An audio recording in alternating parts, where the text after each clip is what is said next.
Welcome to our channel. నేను ఇప్పుడు చదివి వినిపించబోయే కథ సంఘర్షణ. రచన హోతా పద్మినీదేవి గారు. ఇప్పుడైతే కథలోనికి వెళ్దామా?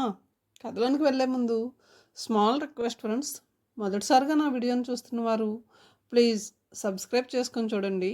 అలాగే మీ ఫ్రెండ్స్కి కూడా షేర్ చేయండి. ఇప్పుడైతే కథలోనికి వెళ్దామా? దీర్ఘాయుష్మాన్ భవ, సకల విద్యా ప్రాప్తిరస్తు అంది తన పాదాలకి నమస్కరించిన మనవరాలి తలపై చెయ్యి ఉంచి దీవించిన సూర్యకాంతమ్మ. పట్టుపరకిని ఓని ధరించిన మనవరాలు 16 రమ్య పుత్తడి బొమ్మలా మెరుస్తుంటే కళ్ళ నిండుగా చూసుకుంటుంది. నువ్వు నా మనవరాలివైనట్టే, బంగారు బొమ్మలా ఉన్నావు. సంబరంగా ఆమె చెంపలు పునికి ముద్దు పెట్టుకుంది. ప్రభా, నీ కూతురికి కాస్త ఉప్పు తెగదుడిచి పారాయి, నాదిష్టే తగిలేట్టుంది అంది చిరునవ్వుతో తమనే చూస్తున్న కోడల్ని ఉద్దేశించి. పో బామ్మ, నీదంతా చాదస్తం నవ్వింది రమ్య. హ్యాపీ బర్త్డే అక్క, బాబీగాడు బ్రష్ చేసుకుంటూ చెప్పాడు. వాడి అసలు పేరు Hari. Wish you the same, many happy returns of the day చెప్పింది రమ్య. పుట్టినరోజు నాడైనా కాస్త త్వరగా లేవచ్చు కదట్రా. అక్క చూడు, అప్పుడే తలంటు పోసుకుని రెడీ అయిపోయింది అంది సూర్యకాంతమ్మ. నువ్వు ప్రతి పనిలోనూ లేటేరా, నువ్వు లేట్ లతీఫ్వి చిరుకోపంగా తమ్ముడిని చూస్తూ అంది రమ్య. నిజమే అక్క, నీకంటే 5 నిమిషాలు లేట్గా పుట్టినప్పుడే నాకు ఆ విషయం తెలిసిపోయింది. హరి బాత్రూంలోకి వెళ్తూ అన్నాడు. వాడి మాటలకి అందరూ నవ్వుకున్నారు. 10 నిమిషాల్లో స్నానం ముగించి కొత్త బట్టలు వేసుకుని బయటకు వచ్చిన హరి బామ్మ పాదాలకు నమస్కరించాడు. మనవణ్ణి దీవించి అప్పుడే అక్కడికి వచ్చిన కొడుకుని చూసి, మీ అమ్మా నాన్నలకు దండం పెట్టండి చెప్పింది ఆవిడ లోగొంతుతో. ఇలా రా నాన్న, వచ్చి అమ్మ పక్కన నిలబడు రమ్య తండ్రి చేతిని పట్టుకుని అంది. దేనికి రా? నవ్వుతూ అడిగాడు నారాయణరావు. ముందు నిలబడి చెప్తాను. అతను ప్రభా పక్కన నిలబడ్డాడు. రమ్య హరి ఆ ఇద్దరి పాదాలకి నమస్కరించారు. ఆ ఇద్దరు పిల్లల్ని మనసులోనే దీవించారు. ప్రభ చప్పున వంటగదిలోకి వెళ్తూ అంది. రమ్య, కాలేజీకి టైం అవుతుంది, త్వరగా తెములు. అమ్మా, నా గొలుసు ఎక్కడ పెట్టావు? నా బీరువా లాకర్లో ఉంది చూడు. ప్రభ పాయసంలో పంచదార ఏలకల పొడి కలుపుతూ అంది. రమ్య గదిలోకి వెళ్ళి డ్రెస్ మార్చుకుని తల్లి బీరువా తెరిచింది. లాకర్లో నుంచి నగల పెట్టిని తీసింది. గొలుసు తీసుకుని పెట్టిని యథాస్థానంలో పెడుతుంటే దాని పక్కనే ఎర్రటి అట్టతో ఉన్న డైరీ కనిపించింది. రమ్య మెడలో గొలుసు వేసుకుని ఆ డైరీని మరోసారి చూసింది. ఆమెలో ఏదో తెలియని కుతూహలం కలిగింది. చెయ్యి చాపి డైరీని అందుకుని పేజీలు తిప్పింది. అది తల్లి డైరీ అని దస్తూరిని బట్టి పోల్చుకుందామే. ఆమె ఆసక్తిగా పేజీలు తిరగేస్తుంది. నా కుటుంబానికి ఎవరి శాపమో తగిలింది. ఈ తరంతో మా వంశం ఆఖరైపోతుంది. 25 ఎకరాల మాగాని ఈ ఇల్లు, డబ్బు అన్నీ ఎవరు అనుభవిస్తారు? ఏ ధర్మ సంస్థలకో రాసేయండి అంది మా అత్తగారు. ఎవరినైనా పెంచుకుంటామన్నాను. నేను ఈ వాక్యాలను చదివిన ఆమె మనసులో ఏదో అనుమానం. రమ్య, త్వరగా రా, కాలేజీకి టైం అయిపోతుంది తల్లి పిలుపు.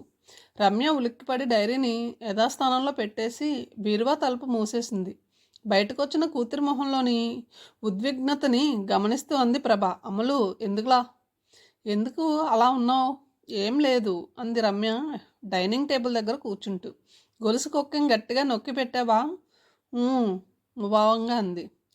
ప్రభ స్పూన్తో పాయసాన్ని తీసి హరికి రమ్యకి నోట్లో పెట్టింది. హ్యాపీ బర్త్డేరా అంది. థ్యాంక్ యూ అంది రమ్య ముభావంగా. ఎవరినైనా పెంచుకుంటాం. తల్లి డైరీలో రాసిన వాక్యాలపై ఆమె మనసు కేంద్రీకృతమై ఉంది. అంటే తను వీళ్ళ అమ్మాయి కాదా? తనని వీళ్ళు పెంచుకుంటున్నారా? అందుకేనా చాలామంది తనని కామేశ్వరరావు గారు అమ్మాయివా అని అడుగుతారు? ఆమె మనసులో జవాబు దొరకని ప్రశ్నలు ఎన్నో. రమ్య క్లాస్లో ఆఖరి బెంచీలో కూర్చుని ఉంది. ఫిజిక్స్ లెక్చరర్ చెబుతున్న పాఠం ఆమె చెవికి ఎక్కడం లేదు. కళ్ళ ముందు తల్లి డైరీ కనిపిస్తుంది. నువ్వు కామేశ్వరరావు గారు అమ్మాయివా? చెవులలో ఎవరో అడుగుతున్నారు. ఆ పీరియడ్ పూర్తయి లెక్చరర్ వెళ్ళిపోయానా ఆమె అలాగే కూర్చునుంది. తర్వాత లెక్కల క్లాసు. లెక్చరర్ టెక్నోమీటర్లో సమ్స్ ఎక్స్ప్లెయిన్ చేస్తుంది. రమ్య మనసు డైరీలోని వాక్యాల చుట్టూ పరిభ్రమిస్తున్నది. ఏం చేస్తున్నావు రమ్య? నిద్రపోతున్నావా? కంగున మోగిన లెక్చరర్ స్వరంతో ఉలిక్కిపడి తల తిప్పింది. క్లాసు మొత్తం తలలు తిప్పి ఆమె వైపు చూశారు. రమ్య సిగ్గుపడి లేచి నిలబడింది. లేదు మేడం, లెక్కలు వింటున్నాను. వింటున్నావా? చేయడం లేదా? చేస్తున్నాను మేడం తడబాటుగా అంది. లెక్చరర్ రమ్య డెస్క్ దగ్గరికి వచ్చి చూసింది. ఆమె ముందున్న ఖాళీ నోట్స్ వైపు ముడివడిన బ్రుకుటితో చూస్తూ అడిగింది, ఎక్కడ చేసావు? రమ్య కళ్ళల్లో నీళ్లు రాలాయి. దొంగతనం చేస్తూ పట్టుబడిన వ్యక్తిలా సిగ్గు, అవమానం, దుఃఖం ఒక్కుమ్మడిగా కలిగాయి ఆమెకి. ఒంట్లో బాగాలేదు మేడం, నల్లబడిన మొహాన్ని దించుకుంటూ అంది. ఓకే, వెయిటింగ్ రూమ్కి వెళ్ళి రెస్ట్ తీసుకో. రమ్య క్లాసు మధ్య నుంచి తల వంచుకుని వెళ్ళిపోయింది. మార్కులు ఎందుకు తక్కువ వచ్చాయి నీకు? ఇదివరకు ఎలా చదివేదానివి? ఎప్పుడు క్లాస్ ఫస్ట్ ఉండేదానివి. ఏమైంది నీకు? ప్రభ ఆశ్చర్యంగా కూతురి ప్రోగ్రెస్ కార్డు చూస్తూ అడిగింది. రమ్య ఏడుస్తుంది. ఏమైందమ్మా? కాలేజీలో చెప్పే పాఠాలు అర్థమవడం లేదా? పోనీ ట్యూషన్ పెట్టించినా? అసలు నాకు పాఠం వినబుద్ధి కావడం లేదమ్మా. ఎందుకని? నన్ను అందరూ కామేశ్వరరావు గారు అమ్మాయివా అని అడుగుతుంటే నాకు సిగ్గేస్తోందమ్మా. ప్రభ మొహం ఎర్రబడింది. దానికి నీకు మార్కులు తక్కువ రావడానికి సంబంధం ఏమిటి? నాకు ఊహ తెలిసిన దగ్గర నుంచి అందరూ ఇదే ప్రశ్న అడుగుతున్నారు. నాకు చాలా సిగ్గేస్తుందమ్మా. చాలా అవమానంగా కూడా ఉంది. ఏవేవో పిచ్చి ఆలోచనలు వస్తున్నాయి. అందుకే చదువు మీద దృష్టి పెట్టలేకపోతున్నాను. నాకు అసలు కాలేజీకి వెళ్ళాలనిపించడం లేదు. నారాయణరావు చదువుతున్న పేపర్లో నుంచి తల ఎత్తి కూతురి వైపు చూస్తున్నాడు. కూతురి మొహం చూస్తే ఆమె ఎంత అవమానంతో దిగ్గుల్లిపోతుంది అర్థమవుతుంది అతనికి. అయినా నేను స్వప్న ఒకే పలుకులతో ఎందుకుంటాం? అందరూ అనుకుంటున్నట్టు నేను నిజంగానే కామేశ్వరరావు బాబాయ్ కూతున్న సూర్యకాంతమ్మ. ఇలా రా అమలు అని పిలిచింది మనవరాలు. రమ్య ఆవిడ దగ్గరికి వెళ్ళింది. ఆవిడ ఆమెను దగ్గరికి తీసుకుంటూ అనునయంగా అంది, నువ్వు స్వప్న ఒకే పోలికలతో ఎందుకున్నారో తెలుసా? మీ నాన్న కామేశ్వరరావు బాబాయి అన్నదమ్ముల పిల్లలు. అదే కజిన్స్ కాబట్టి. వాళ్ళిద్దరూ ఒకే పోలికలతో ఉన్నారు కాబట్టి వాళ్ళ పిల్లలైన మీకు కూడా వాళ్ళ పోలికలే వచ్చాయి. చిన్నప్పుడు మీ నాన్నని కామేశ్వరరావు బాబాయిని కూడా కవల పిల్లలనే అనుకునేవారు. వయసు వచ్చాక ఎండలో తిరగడం వలన మీ నాన్న నల్లబడిపోయాడు, కానీ లేకపోతే వాడిది పసిమిచాయే. ఎవరో ఏదో అన్నారని ఆ మాటలకి మనసు పట్టించుకోకు, వెళ్ళి చదువుకో. రమ్యకి అయోమయంగా ఉంది. తల్లి డైరీ, నాయనమ్మ మాటలు, ఈ రెండింటిలో ఏది నిజం, ఏది అబద్ధం?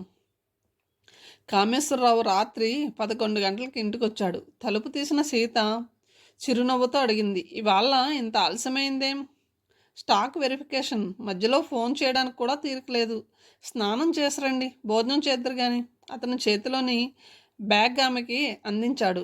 అంతవరకు హాల్లో కూర్చొని చదువుకుంటున్న స్వప్న తండ్రిని చిరునవ్వుతో పలకరించి గదిలోకి వెళ్ళిపోయింది. కామేశ్వరరావు స్నానం చేసి వచ్చేటప్పటికి సీత డైనింగ్ టేబుల్ దగ్గర ఎదురు చూస్తుంది. అతను కూర్చోగానే కంచంలో అన్నం వడ్డించింది. ఇద్దరూ భోజనం చేస్తున్నారు. మధ్యలో కూర మరి కాస్త వేసుకోండి, పచ్చడి కొంచెం వేయినా అని అడుగుతుందేమే.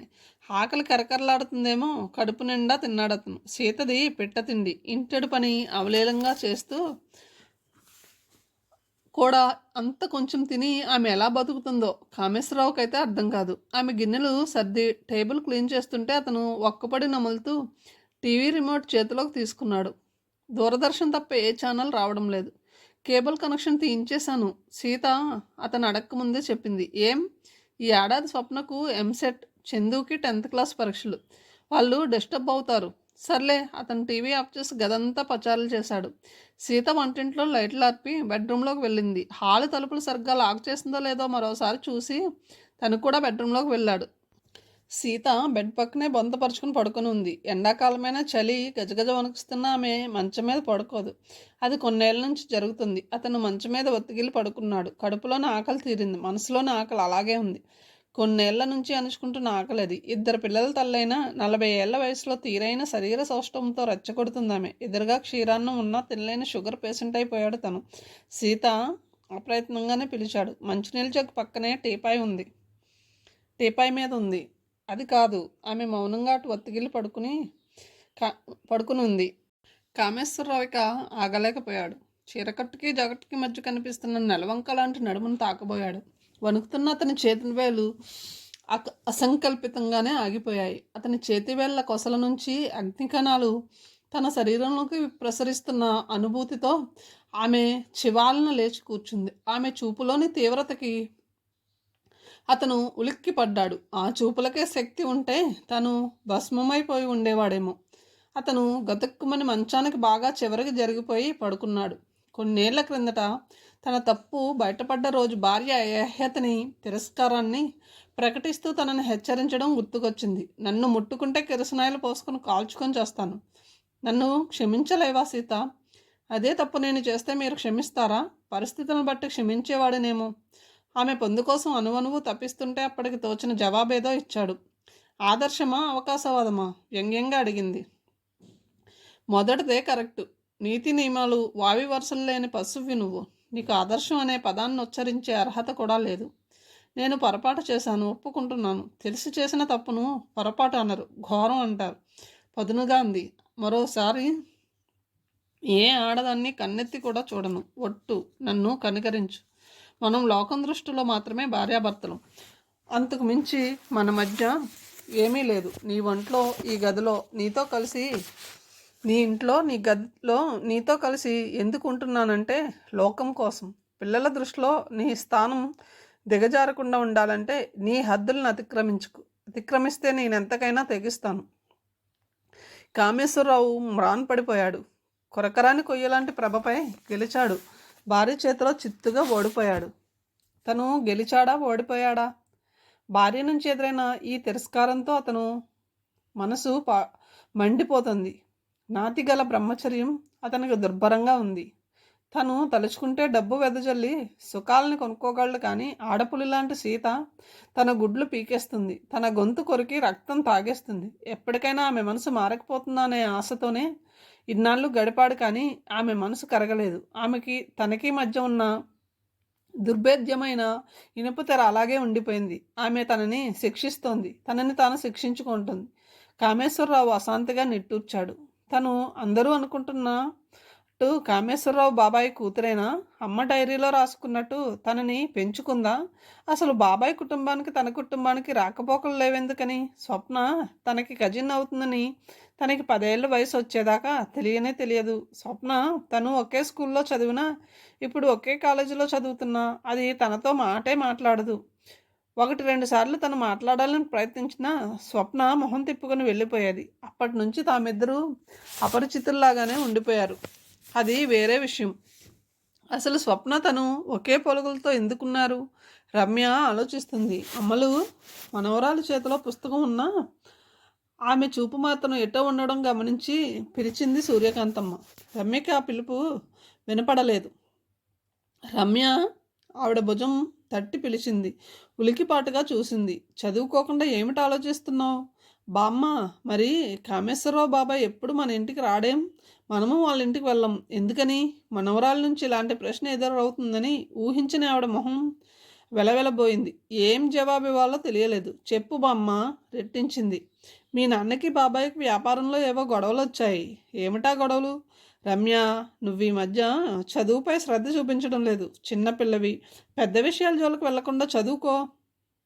సూర్యకాంతమ్మ గంభీర స్వరంతో ఆదేశించి అక్కడి నుంచి వెళ్ళిపోయింది. నిజమే, తను ఈ మధ్య శ్రద్ధగా చదవడం లేదు. చదువుకోవాలి అనుకుంటూ రమ్య పుస్తకం తెరిచింది. కళ్ళు అక్షరాల వెంట యాంత్రికంగా పరుగు పెడుతున్నాయే కానీ బుర్రలోకి ఒక్క అక్షరం కూడా ఎక్కడం లేదు. నువ్వు కామేశ్వరరావు గారు అమ్మాయివా? ఎవరో అడుగుతున్నారు హేళనగా, వెక్కిరింతగా. చీచి! రమ్య పుస్తకాన్ని విసురుకొట్టి చేతుల మధ్య ముఖమానించి స్తబ్దంగా కూర్చుంది. ఏదో రహస్యం ఉంది. తల్లి నాయనమ్మ తన నుంచి దాస్తున్నారు. ఆమెలో తల్లి డైరీ చదవాలనే కోరిక క్షణక్షణానికి తీవ్రతరమైంది. ఆమె గది బయటకు వచ్చి చూసింది. వీధిలో ఫ్రెండ్స్తో హరి క్రికెట్ ఆడుతున్నాడు. తల్లి వంటగదిలో బిజీగా ఉంది. నాయనమ్మ పూజ గదిలో ఉంది. తల్లి బెడ్రూమ్లోకి వెళ్ళి బీరువా తెరిచి లాకర్ నుంచి డైరీ తీసింది. తలుపు తాళం వేసి తాళాల్ని యథాస్థానంలో పెట్టేసింది. తన గదిలోకి వెళ్ళి తలుపు మూసుకుంది. డైరీ తెరిచింది. రమ్య చిన్నప్పటి నుంచి ఇంగ్లీష్ మీడియంలో చదువుకున్న ఆమెకి తెలుగు భాషపై పట్టు ఉండడానికి కారణం సూర్యకాంతమ్మలోని సాహిత్యాభిలాషే. మన ప్రపంచంలో ఏ భాష నేర్చుకున్నా మాతృభాషను మర్చిపోకూడదు. మాతృభాషను మర్చిపోతే కన్నతల్లిని మర్చిపోయినట్టే అనేది. తెలుగులో సుప్రసిద్ధ రచయితల పుస్తకాలను తను చదువుతూ రమ్య చేత చదివించేది. ముత్యాల సరాలంటే అక్షరాలతో ఉన్న ఆ డైరీని చదువుతోంది రమ్య. తను ఆ డైరీని చదవడం వల్ల కొందరి జీవితాలు తలక్రిందులు అవుతాయని ఆమెకు తెలియదు. ప్రభకి రమ్యని చూస్తే ఆందోళనగా ఉంది. చేతిలో పుస్తకం పట్టుకున్నా అది చదువుపై దృష్టి లగ్నం చేయడం లేదు. ఎప్పుడు ఏదో ఆలోచిస్తూ ఉంటుంది. చిన్నప్పటి నుంచి ఎప్పుడూ క్లాస్ ఫస్ట్ నుండే పిల్లకి ఇప్పుడు అత్యవసర మార్కులు వస్తున్నాయి. రమ్య ఎందుకని చదువుపై దృష్టి లగ్నం చేయలేకపోతుంది? నన్ను అందరూ కామేశ్వరరావు గారు అమ్మాయివా అని అడుగుతుంటే చాలా సిగ్గేస్తుందమ్మా. చాలా అవమానంగా ఉంది. అందుకే చదువుపై దృష్టి పెట్టలేకపోతున్నాను. నాకు అసలు కాలేజీకి వెళ్ళాలని లేదు. కొద్ది రోజుల క్రిందట రమ్య ఏడుస్తూ చెప్పిన జవాబు గుర్తుకొచ్చింది. ప్రభ కళ్ళు తడి తేలాయి. రమ్య పసి మనసు ఎంత క్షోభను అనుభవిస్తుందో అర్థమై ఆమె మనసులో ముళ్ళు గుచ్చినట్టయింది. ఆమె దృష్టి అప్రయత్నంగా హాల్లో కూర్చున్న అత్తగారి వైపు మళ్ళింది. సూర్యకాంతమ్మ మహాభారతం చదువుతుంది. మహాభారతం ఆవిడకి ఆదర్శ గ్రంథం. ఆమె పెదవులపై వ్యంగ్యపూరితమైన నవ్వు కదలాడింది. గుడిలో అర్చనలు, ఇంట్లో పూజలు, ఉపవాసాలు చేస్తూ పైకి పరమ భక్తురాల్లా కోడల్ని కూతుర్లా ప్రేమించే అత్తగా కనిపించే అత్తగారిలో మరో మనిషి దాగి ఉంది. ఆ మనిషికి వావి వరుసలు లేవు. నీతి నియమాలు అసలే లేవు. తన జీవితంలో చెలరేగిన కల్లోలానికి ఆవిడ కారణం కాదు. ఆవిడ కారణంగా తన జీవితంపై పడిన మచ్చ ఎప్పటికైనా చెరిగిపోయేదనా? ఆవిడ వల్ల తను పొందిన అవమానాన్ని గరళంగా మింగి ఆవిడపై తనకి ఉన్న ఏహ్యత తిరస్కారాలను గుండెల్లో దాచుకుని ఆవిడని గౌరవిస్తోందంటే అందుకు కారణం తన భర్తే. అతను తనకి సంసార సుఖాన్ని ఇవ్వలేకపోయినా అనుక్షణం తన సుఖ సంతోషాల కోసం తప్పించిపోతాడు. తన పిల్లలకి తండ్రిగా నిలబడిన అతని ఔన్నత్యం, మచ్చలేని అతని వ్యక్తిత్వం వైవాహిక జీవితంలో సెక్స్ భాగమే తప్ప అదే జీవితం కాదని తెలుసుకున్నది. అతని సహచర్యంలోనే తనకేదో అన్యాయం జరిగిపోయిందనే భావం ఆమె మనసులో సమూలంగా తుడిచిపెట్టుకుపోయింది. అతన్ని ఆమె మనస్ఫూర్తిగా ప్రేమించడమే కాదు, జన్మజన్మలకి అతనే తన భర్త కావాలని కోరుకుంటుంది. డైరీని చదవడం పూర్తి చేసిన రమ్య కళ్ళు వెడల్పోతున్నాయి. ఆమె బాధ, అవమానాలతో, దుఃఖంతో కంపించిపోతున్నది. నా భర్త నపుంసకుడు, సంసార జీవితానికి అనర్హుడు అనే నిజం నా మనసుని ముక్కలు చేస్తుంది. కామేశ్వరరావు వల్ల నాకు సంతానం కలగాలని మా అత్తగారి కోరిక. కామేశ్వరరావు పిల్లలకు నేను తల్లినయ్యాను అనే వాక్యాలను మళ్ళీ మళ్ళీ చదువుతున్న రమ్య మనసు పోటెత్తిన సముద్రంలా ఉంది. తన తండ్రి నారాయణరావు కాడనే నిజాన్ని ఆమె తట్టుకోలేకపోతుంది. ఆమె వెక్కి వెక్కి ఏడుస్తుంది. ఇంతగా ప్రేమిస్తున్న తండ్రి తన తండ్రి కాదు, నాయనమ్మ, తల్లి, తండ్రి అంతా కలిసి తనని ఎంత నమ్మించారు. రమ్య తలుపు తట్టిన శబ్దంతో పాటు తల్లి పిలుపు వినిపించింది. ఆమె నిటారుగా అయింది. రమ్య, వంట పూర్తయింది, భోజనానికి రామ్మా. నువ్వు బ్రేక్ఫాస్ట్ సరిగ్గా తినలేదు, జవాబుగా రమ్య అరిచింది. నేను తినను రామ్మ, నా తల్లి కదూ. తల్లి స్వరంలో లాలనం. రమ్య ఈసారి జవాబు ఇవ్వలేదు. తలుపు తీయక్క, తమ్ముడి పిలుపు. నేను అన్నం తినను, రమ్య అరిచింది. ప్రభ మొహం మ్లానమైంది. ఆమె గుండె దడదడలాడుతుంది. అక్క తర్వాత తింటుందిలే, నీకు ఆకలేస్తుందన్నావుగా, పద నీకు పెట్టేస్తాను అంది పైకి మామూలుగా ఉండడానికి ప్రయత్నిస్తూ. తల్లి, తమ్ముడు అక్కడి నుంచి వెళ్ళిపోయిన సూచనగా వాళ్ళ మాటలు దూరంగా వినిపించాయి. రమ్యకి మళ్ళీ దుఃఖం ముంచుకొచ్చింది. ప్రభ తలుపు తట్టి కూతుర్ని బ్రతిమాలినా ఆమె తలుపు తెరవలేదు. రమ్య ఏది? షాపు నుంచి ఆ రోజు కొంచెం ఆలస్యంగా ఇంటికొచ్చిన నారాయణరావు అడిగాడు. అసలు గదిలో నుంచి బయటికి రాలేదు. పొద్దుటి నుంచి ఏమీ తినలేదు. నేనెంత బతిమాలినా తలుపు తీయలేదు, ప్రభ ఆందోళనగా అంది. అతను కూతురి గది తలుపు తట్టి పిలిచి ఆమె బదులివ్వకపోవడంతో కంగారు పడి కిటికీ దగ్గరకు వచ్చాడు. అదృష్టవశాత్తు కిటికీ తలుపు తెరిచే ఉంది. మంచం మీద కూర్చుని ఏడుస్తున్న రమ్యను చూసేటప్పటికి హృదయం ద్రవించిపోయింది. ఆందోళనగా పిలిచాడు. రమ్య, తలుపు తీయమ్మా, నా బంగారు తల్లివి కదూ. అతను చాలాసేపు బతిమాలాక తలుపు తీసింది. ఏమైందమ్మా, ఎందుకు ఏడుస్తున్నావు? రమ్య నీళ్లు నిండిన కళ్ళతో అతని మొహంలోకి చూస్తుంది. అతని మొహంలోని ఆతృత, ఆందోళన వెనుక తనపై వ్యక్తమవుతున్న ప్రేమ. తన తండ్రి కాదంటే ఎలా నమ్మడం? కూతురు చెంపలు నుదురు పట్టి చూస్తూ అడిగాడు. మధ్యాహ్నం భోజనం చేయలేదట, ఇంట్లో బాగాలేదా? తల్లి డైరీలో ఆమె రాసిన ఆమె గతం, తను కామేశ్వరరావు కూతురుననే నిజం, ఇతను తన తండ్రి కాడనే చేదు నిజం. రమ్య అణువణువులోనూ తిరస్కారం, భావ్యం. నన్ను కాసేపు ఒంటరిగా వదిలేయి. ఏమైంది తల్లి, నాతో చెప్పు. నన్ను విసిగించుకు, అవతలకు వెళ్ళు. ఏం జరిగిందమ్మా? నాన్నని నాతో చెప్పకూడదా? అతని నోట్లోంచి నాన్న అనే పదాన్ని వినగానే రమ్య కళ్ళు ఎర్రబడ్డాయి. నన్ను బయటికి వెళ్ళమంటావా, నువ్వు వెళ్తావా? రౌద్రంగా అరిచింది. హతాశుడైన నారాయణరావు బయటికి నడిచాడు. తన వెనుక రమ్య తలుపు దడాలను మూసేయడం గమనించి అతను నివ్వెరపోయాడు. ఆ రాత్రి ఆ ఇంట్లో ఎవ్వరూ భోజనం చేయలేదు. కూతురిలో ఇదివరకన్నడూ లేని మొండితనాన్ని, నిరసనని చూసి ఏం జరిగింది, తన మనసు అంతగా గాయపడ్డానికి కారణమేమిటి అని వ్యాకులమైన మనసుతో ఆలోచిస్తుంది ప్రభ. ప్రభ పరధ్యాసగా ఉన్న ఆమె ఆ పిలుపుతో ఉలిక్కిపడింది. ముందు తనని కాదేమో అనుకున్నా మళ్ళీ అదే పిలుపు వినబడటంతో వెనక్కి తిరిగింది. ఎదురుగా రమ్య. క్షణం నివ్వెరపోయినా మరుక్షణం నవ్వొచ్చింది. 2 ఏళ్ల వయసులో ఎవరు ఏం మాట్లాడినా అనుకరిస్తూ ముద్దులు మూటగట్టే రమ్య ఆమె కళ్ళ ముందు మెదిలింది. ప్రభా అని అత్తగారు పిలిచినా, భర్త పిలిచినా ఇలాగే కదూ పిలిచేది. ఆ క్షణాన రమ్య అప్పటికి 2 ఏళ్ల పసిదానిలా కనిపిస్తుంటే ముద్దొచ్చింది. ఏమిటమ్మా? ఆమె స్వరంలో స్పృష్టిలోని మమకారం, అనురాగం ప్రోధి చేసి ఉన్నాయి. నిన్ను పేరు పెట్టి ఎందుకు పిలిచానో తెలుసా?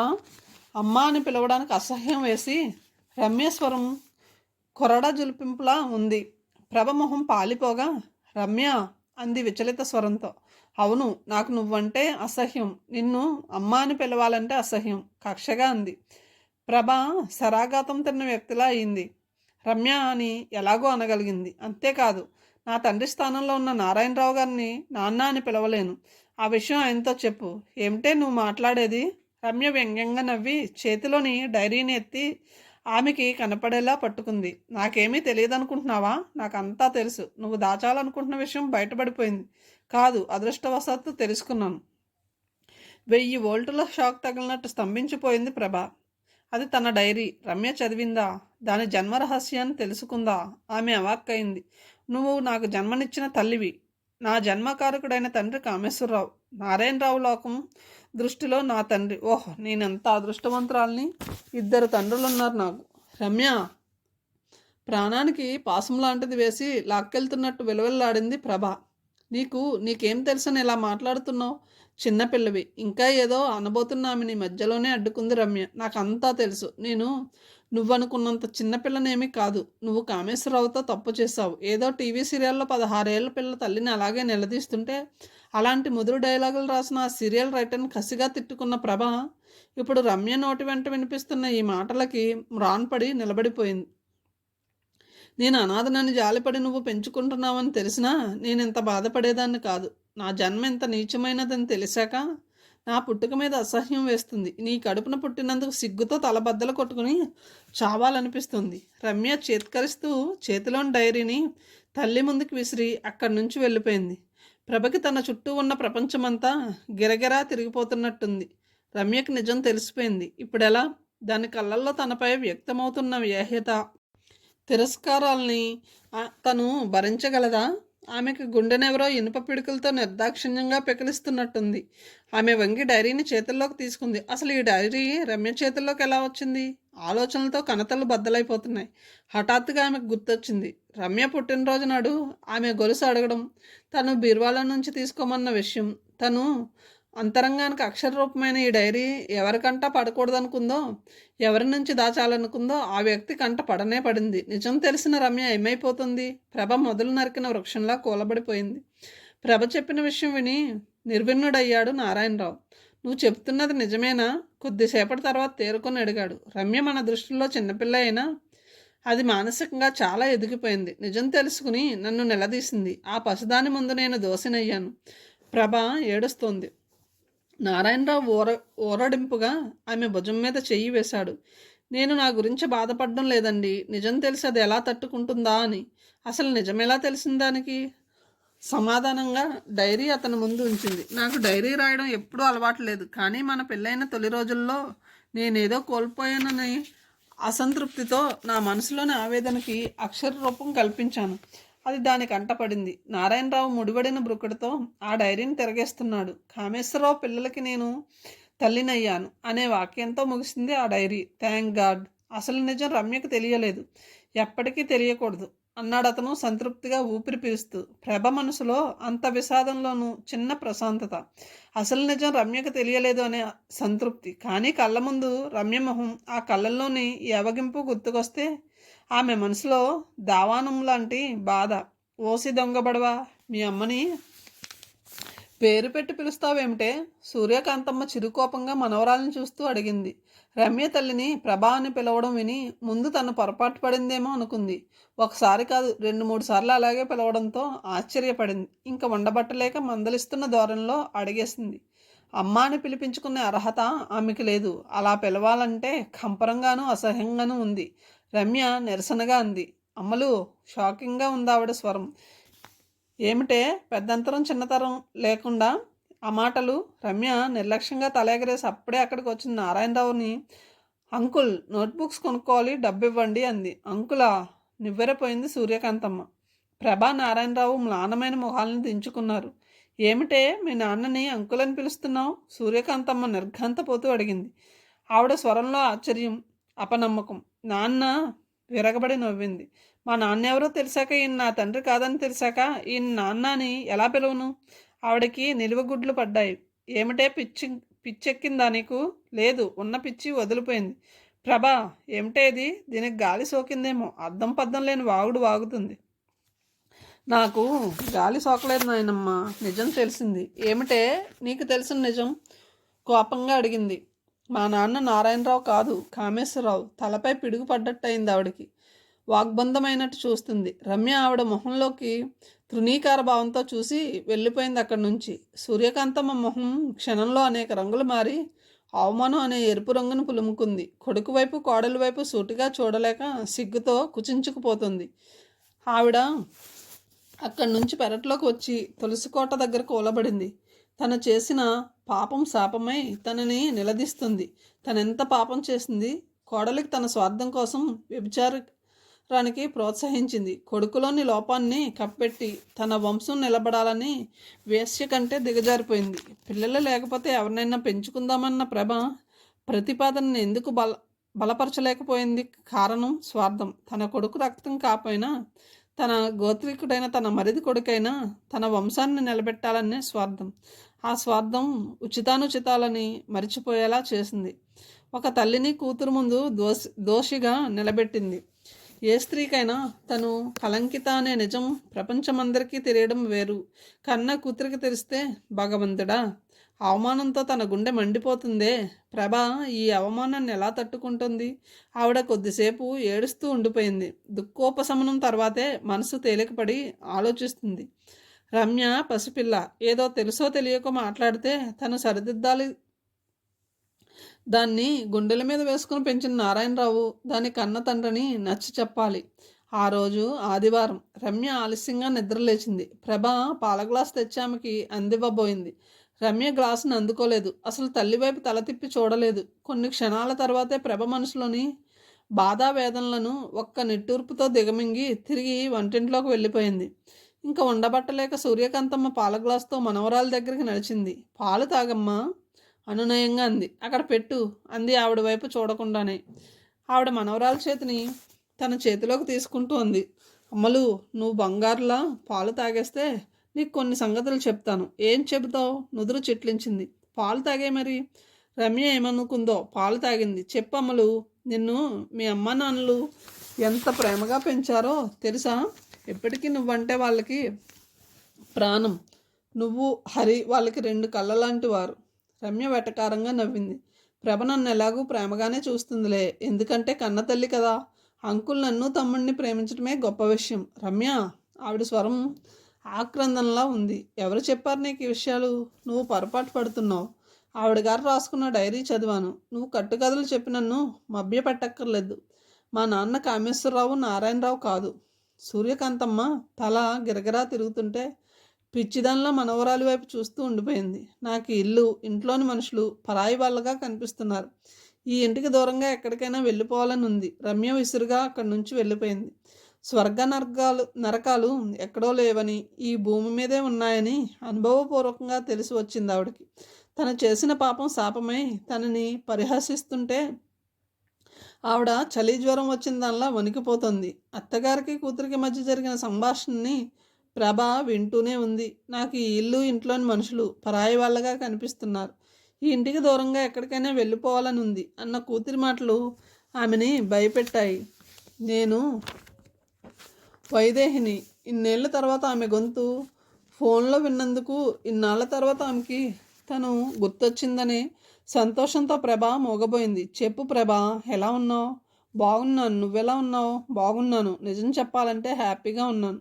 కూతురి స్వరంలో బందికణాల నుంచి బయటకు వచ్చిన రిలీఫ్. పిల్లలు ఎలా ఉన్నారు? అడిగింది వైదేహి. బాగున్నారు. పిల్లలు నీ పెంపకంలో బాగుంటారు, నాకు తెలుసు. వైదేహి స్వరంలో సంతోషం. నాకు పిల్లల్ని చూడాలనుంది. రేపు బయలుదేరి వస్తున్నాను. క్షణం ఆగి అంది. నా వల్ల నీకు ఎలాంటి ఇబ్బంది ఎదురవ్వదని హామీ ఇస్తున్నాను, సరేనా? వాగ్దానం ఇస్తున్నట్లు అంది. సరే. ప్రభ ఫోన్ పెట్టేసింది. మనసులో ఆందోళన. వైదేహి సమక్షంలో కూడా రమ్య తనతో ఇలాగే ప్రవర్తిస్తే ఆ రాత్రి భర్త ఇంటికి రాగానే చెప్పింది. వైదేహి రేపు ఇక్కడికి వస్తుంది. నారాయణరావు కూడా కలవరపడ్డాడు. ఆ భావం అతని మొహంలో స్పష్టమైంది. రమ్య, నేను నచ్చజెపుతాను, వింటుందా? ప్రయత్నిస్తాను అని కూతురు గదిలోకి నడిచింది. రమ్య చదువుతుందో లేక తన మొహం చూడ్డానికి ఇష్టం లేక పుస్తకాన్ని అడ్డు పెట్టుకుందో తెలియదు. రమ్య తల ఎత్తలేదు. రమ్య మరోసారి పిలిచింది ప్రభ. నాకు వినిపించింది, చెప్పు. ఎల్లుండి మన ఇంటికి చుట్టాలు వస్తున్నారు. ఎవరని రమ్య అడగలేదు. తన పట్ల వైమనస్య భావంతో ఉన్న రమ్య తమ ఇంట్లో వైదేహి ఉన్న 2 రోజులైనా ప్రేమగా ప్రవర్తించాలి. కనీసం ప్రేమ నటిస్తే చాలు. ప్రభ తటపటాయిస్తూనే చెప్పింది. మన ఇంటికి వచ్చేది ఎవరో తెలుసా? తెలుసుకోవలసిన అవసరం నాకేమిటి? ప్రభ లోలోన బాధని దిగమింగుతూ అంది. నా పిన్ని కూతురు వైదేహి. నాకెందుకు చెబుతున్నావు? మొహం చిట్లించింది. ఆమె ముందు నువ్వు నాతో ప్రేమగా ఉండాలి. కనీసం ప్రేమ నటించాలి. నన్ను అమ్మ అని పిలవాలి. అవును కదూ? లేకపోతే ఆమె ముందు నీ పరువు పోతుంది. ఆమె స్వరంలోని వ్యంగ్యం ప్రభ మనసులో పదునైన బాణంలా దిగబడింది. నువ్వు నీ పిల్లల్ని బాగా పెంచిన మంచి అమ్మగా, ఆదర్శ మహిళగా పేరు తెచ్చుకోవాలి. నవ్వొస్తుంది, నిజంగా నవ్వొస్తుంది. రమ్య విచలిత స్వరంతో అంది. వైదేహి ఇక్కడున్న 2 రోజులైనా దయవుంచి ఇలా మాట్లాడకు. ఓకే అంది రమ్య. ప్రభ నిశ్చింతగా ఊపిరి తీసుకుంది. కానీ ఒక్క విషయం మాత్రం బాగా గుర్తుంచుకో. నేను నీతో ప్రేమ నటిస్తున్నాననే విషయం మర్చిపోయి నువ్వు నా మీద ప్రేమ కురిపిస్తూ ఓవర్ యాక్షన్ మాత్రం చేయకూడదు. ప్రభ నిస్తేజురాలైంది. వెనక్కి తిరిగి తన గదిలోకి ఎలా వచ్చిందో ఆమెకే తెలియదు. మనసులోని బాధ అశ్రు రూపంలో వ్యక్తమవుతుంది. ఎంతగా మారిపోయింది రమ్య. తనని ఒక్క క్షణం కూడా వదలకుండా తిరిగే తన చిట్టి తల్లి. ఏడుస్తున్న భార్య తలపై ఓదార్పుగా చెయ్యి వేశాడు నారాయణరావు. వైదేహి లోపలికొచ్చి ప్రభని కౌగిలించుకుంది. ఆ ఇద్దరి కళ్ళు చెమర్స్తున్నాయి. ఒక ఉద్వేగపు అలా ఇద్దరిని ఉక్కిరి బిక్కిరి చేస్తుంది. అప్పుడే అక్కడికి వచ్చిన అత్తగారికి పరిచయం చేసింది ప్రభ. అత్తయ్య, మా పిన్ని కూతురు వైదేహి. ఎవరు? ఇదివరకు నేను రామాపురం వెళ్ళినప్పుడు వచ్చిందన్నావు, ఆమెనా? నిశ్చితంగా వైదేహిని చూస్తూ అడిగింది సూర్యకాంతమ్మ. అవును అంది చిరునవ్వుతో ప్రభ. వైదేహి ఆవిడకి మర్యాదగా నమస్కరించింది. దీర్ఘ సుమంగళి భవ దీవించింది ఆవిడ. పిల్లలేరి? వైదేహి స్వరంలోని ఆతృతని అర్థం చేసుకున్న దానిలా బాబీ, రమ్య అని పిలిచింది ప్రభ. ఆ ఇద్దరు హాల్లోకి వచ్చారు. 16 ఏళ్ల వయసులో బాల్యానికి వీడ్కోలు పలికి యవ్వనం రేకులు విప్పుకుంటూ విరిసి విరియని గులాబీ లాంటి రమ్యని, నూనూగు మీసాల నూతన యవ్వనంతో ఉన్న బాబీని చూసి వైదేహి కళ్ళల్లో వింత వెలుగొచ్చింది. పిల్లలిద్దరినీ చెరో చేత్తో దగ్గరకు తీసుకుంది. ఆమె నాకు చెల్లెలవుతుంది, మీకు పిన్ని. బాబీ చిరునవ్వు నవ్వాడు. నేను మిమ్మల్ని ఆంటీ అని పిలుస్తాను, మీకేమైనా అభ్యంతరమా? రమ్య తెచ్చిపెట్టుకున్న నవ్వుతో చూసింది. నీకెలా పిలవాలనుంటే అలాగే పిలువు అంది వైదేహి. ఓకే ఆంటీ, మీరు స్నానం చేసి రిలాక్స్ అవ్వండి. బాబీ, మనం చదువుకోవాలి, ఎగ్జామ్స్ దగ్గరకు వచ్చాయి అంది. ఇంకా చాలురా అని అర్థం వచ్చేలా. పిన్ని, కాసేపు చదువుకొని మళ్ళీ వస్తాను, మీరు ఈలోగా ఫ్రెష్ అవ్వండి, మనం కలిసి బ్రేక్ఫాస్ట్ చేద్దాం అన్నాడు బాబీ మర్యాద ఉట్టిపడే స్వరంతో. అలాగే అందామే. మీ ఆయనేం చేస్తాడమ్మాయి? సూర్యకాంతమ్మ కాఫీ తాగుతున్న వైదేహిని అడిగింది. బిజినెస్ చేస్తారండి. పిల్లలు ఎంతమంది నీకు? 2. పిల్లల్ని తీసుకురావాల్సింది, ఒక్కరితో వచ్చావేం? పిల్లలకి వాళ్ళ నాన్నగారి దగ్గర బాగా అలవాటు. అది కాక స్కూల్ పోతుందని. వంటగదిలో బ్రేక్ఫాస్ట్ తయారు చేస్తున్న ప్రభకి ఆ ఇద్దరి సంభాషణ వినబడుతూనే ఉంది. ఆమెకి వైదేహిని ఎన్నో విషయాలు అడిగి తెలుసుకోవాలని ఉంది. పీక్కుపోయిన చెక్కుళ్ళు, కళ్ళ చుట్టూ నల్లటి వలయాలతో ఉన్న వైదేహి మొహం ఆమె సంసారం సజావుగా లేదని చెబుతుంది. ఆమె మనసులో ఎన్నో ప్రశ్నలు, వాటికి జవాబు వైదేహే చెప్పాలి. ఆమె ఆలోచిస్తూనే అన్నీ డైనింగ్ టేబుల్ మీద సర్ది అందరికీ బ్రేక్ఫాస్ట్కి రమ్మని పిలిచింది. రెండే ఇడ్లీలు ప్లేట్లో పెట్టుకున్న రమ్య ప్లేట్లో మరో ఇడ్లీ వేసింది ప్రభ. రమ్య పంతంగా ఆ ఇడ్లీని టేబుల్ పైన ఉన్న మరో ప్లేట్లో పెట్టేసింది. రమ్యనే గమనిస్తున్న వైదేహికి ఆమె మొహంలో ప్రసన్నత మచ్చుకైనా లేకపోవడం కుటుంబ సభ్యులతో, ముఖ్యంగా తన తండ్రి నాయనమ్మలతో మాట్లాడే తీరులో ఏదో అసహజదో గోచరించింది. ఆమె ప్రభ వైపు చూసింది. ప్రభ మొహంలోని చిరునవ్వు అరువు తెచ్చుకున్న దాన్ని గ్రహించలేని అమాయకురాలు కాదామె. ఇప్పుడు చెప్పు, ఏమిటి విశేషాలు? రాత్రి 9:30కి వంటిల్లు సర్దుకుని గదిలోకి వచ్చిన ప్రభ తిరిగ్గా వైదేహికి ఎదురుగా కూర్చుంటూ అడిగింది. రమ్య ఎందుకలా ఉంది?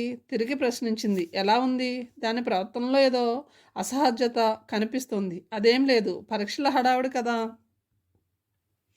నీకు నాకు మధ్య రహస్యాలు లేవనే అనుకుంటున్నాను. ఎందుకంటే నా గతం నీకు తెలుసు. పోతే వర్తమానం ఏమిటో గందరగోళంగా ఉంది. రమ్య ప్రవర్తన ఒక కూతురు తల్లితో ప్రవర్తిస్తున్నట్లేదు. ఆ మొహంలో నిరసన, తృణీకరం లాంటి భావాలన్నిటిలో చదివాను. నేను పొరపాటు పడకపోతే మీ ఇద్దరి మధ్య బాంధవ్యం దెబ్బతినింది అనిపిస్తుంది. ప్రభ కళ్ళల్లో నీళ్లూరాయి. కథను ఇంతటితో ముగిస్తున్నాను. తిరిగి తర్వాయి భాగంతో కలుద్దాం. Thank you.